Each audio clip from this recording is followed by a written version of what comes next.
भाई बहुत पढ़ लिया, थोड़ी रील देख लेते हैं, थोड़ा मोटिवेशन लेते हैं। अब आया मोटिवेशन, अब आने लगा है मोटिवेशन। भाई मैं रील्स नहीं देख रहा हूँ, मैं बात कर रहा हूँ तुम्हारी कि पढ़ते वक्त तो तुमको नींद आने लगती है, रील देखते देखते तुमको जो मोटिवेशन आने लगता है पढ़ने का नहीं है ना, फिर जब आपको पता चलता है कि ओह रील देखते हुए भैया 1 घंटा बीत चुका है, उसी के बारे में सारा डिस्कशन आज हमारा होने वाला है।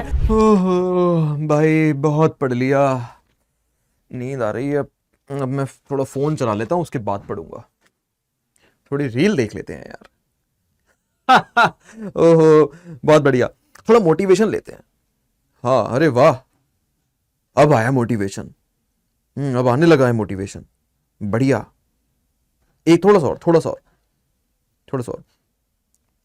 भाई मैं रील्स नहीं देख रहा हूं, मैं बात कर रहा हूं तुम्हारी कि पढ़ते वक्त तो तुमको नींद आने लगती है, लेकिन रील देखना जब तुम शुरू करते हो तो कैसे 1-1, 10-10, 20-20 सेकंड का रील देखते देखते तुमको जो मोटिवेशन आने लगता है, रील देखने का मोटिवेशन, पढ़ने का नहीं है ना, फिर जब आपको पता चलता है कि ओह रील देखते हुए भैया 1 घंटा बीत चुका है, उसी के बारे में सारा डिस्कशन आज हमारा होने वाला है। तो वेलकम मेरे दोस्तों, स्वागत करता हूं आपका क्लास 10 बाय अड्डा 24/7 में। मेरा नाम है अंकित और आज हम डिस्कस करने वाले हैं भैया स्लीप वर्स स्टडी या फिर डिस्ट्रैक्शन वर्स स्टडी।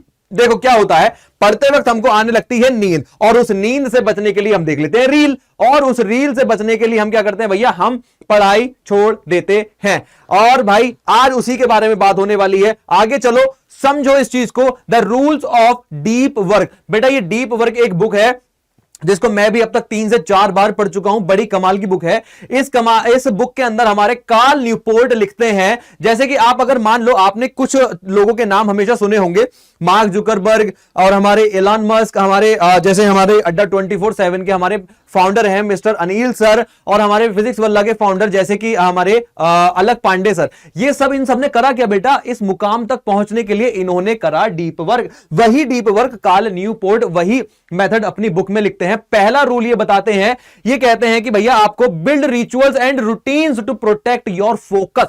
सब कुछ डिपेंड करता है आपके फोकस के ऊपर, आपकी एकाग्रता, आपके ध्यान के ऊपर। ठीक है, पहला ये बोलते हैं भैया मोनास्टिक अप्रोच आपकी लाइफ में होना चाहिए। मोनास्टिक बेटा वो होता है जैसे कि बौद्ध बुद्धिस्ट भिक्षु जो होते हैं वो मोनेस्ट्री में रहते हैं, अब उनके आश्रम को मोनेस्ट्री बोला जाता है, और उस मोनेस्ट्री के अंदर एक नियम होता है कि कोई भी आलतू फालतू बात नहीं करेगा, सब लोग चुपचाप रहेंगे, सिर्फ ध्यान वगैरह करेंगे। ऐसे ही आपको अपने स्टडी रूम को एक मोनेस्ट्री बना लेना चाहिए, एक भिक्षु का कमरा बना लेना चाहिए जिसमें सिर्फ और सिर्फ पढ़ाई होती है। फोन रखा है एक कमरे में और आप पढ़ रहे हो एक कमरे में, दोनों के बीच में डिस्टेंस बढ़िया वाला होना चाहिए। Cut off all distractions. भाई कार्ल न्यूपोर्ट कहते हैं कि जब भी आप लोग पढ़ाई करो तो आपके स्टडी रूम में, आपके स्टडी लैंप पर 100% आपके पास स्टडी लैंप होना चाहिए, उसके ऊपर एक स्टिकर लगा होना चाहिए जिससे आपको पता चले कि भाई हां ये मेरा पढ़ने का कमरा है, कोई डिस्ट्रैक्शन यहां पर नहीं चाहिए। दूसरा है बेटा by model approach. By model के अंदर होता है बेटा 2 तरीके का वर्क आपका, split your time between deep work और आपका शैलो वर्क। शैलो वर्क होता है आपका जैसे कि व्हाट्सएप टेलीग्राम पर आप लोग क्या करते हो, नोट्स या पीडीएफ वगैरह शेयर करते हो, क्विजेस लगाते हो, वो है आपका, इसको आपको 10% देना है बस। व्हाट्सएप और इंस्टा वगैरह को 10% देना है, 90% आपको 90% देना है अपनी बुक को और अपने लेक्चर्स को, अपने नोट्स को जो सर आपको पढ़ा रहे हैं। 10% देना है आपको व्हाट्सएप वगैरह को, इसको स्मार्ट वर्क और स्किल वर्क तक ही रखते हैं, बाकी 90% फोकस नोट और बुक्स की तरफ ही होना चाहिए। तीसरा है आपका भाई देखो, फिर है आपका रिदमेटिक अप्रोच। रिदमेटिक अप्रोच क्या होता है, देखो बेटा जैसे कि आप अरिजीत सिंह के आप गाने सुन रहे हो, हम तेरे बिन अब रह नहीं सकते, क्यों बढ़िया लगता है, क्योंकि उसमें एक रिदम है, एक सूदिंग साउंड है, एक लय में चल रहा है। लेकिन हम क्या करते हैं भैया, वो रैप सॉन्ग जो होते हैं वो हमारे खचर खचर लगता है, वो एक सिस्टम में नहीं होते। रिदमेटिक अप्रोच होना चाहिए भैया, फिक्स्ड डेली, सारे गामा पादा नीसा ही होना चाहिए लाइफ में, उल्टा सीधा सरगम नहीं होनी चाहिए।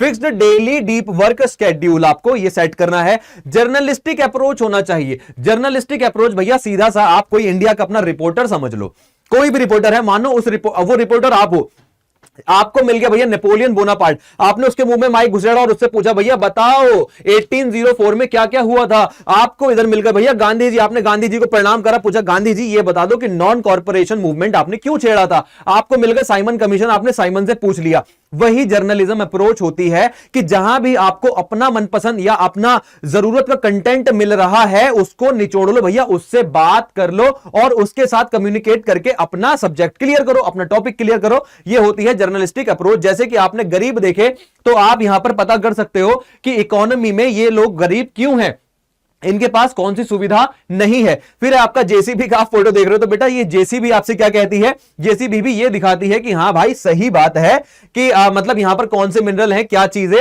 है आपकी, ठीक है भाई। फिर आ जाओ आप दूसरी तरफ, अगर हम चलें तो दूसरी तरफ आपका आता है ये आपका पैसिव और एक्टिव लर्निंग। भाई पैसिव लर्निंग क्या होती है, पैसिव लर्निंग में दिमाग एक ऑब्जर्वर की तरह काम करता है, लेकिन एक्टिव लर्निंग में दिमाग एक आपका पार्टिसिपेंट बन जाता है।